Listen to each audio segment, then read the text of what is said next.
Amici di Vieni in Sicilia, oggi in questa fantastica città, nella spiaggia di Cefalù.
No, aspetta.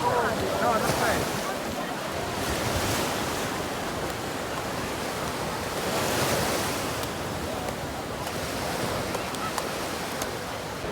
Cosa ne pensate di Cefalù? Bello. Voi da dove venite? Dalle Madonie. Dalle Madonie. Oggi in questo luogo è la prima volta o venite spesso? No, di solito veniamo ogni anno. Da cosa siete attratti di più? Dalla spiaggia, dal centro storico? Dalla spiaggia. Un saluto a tutti gli amici delle Madonie.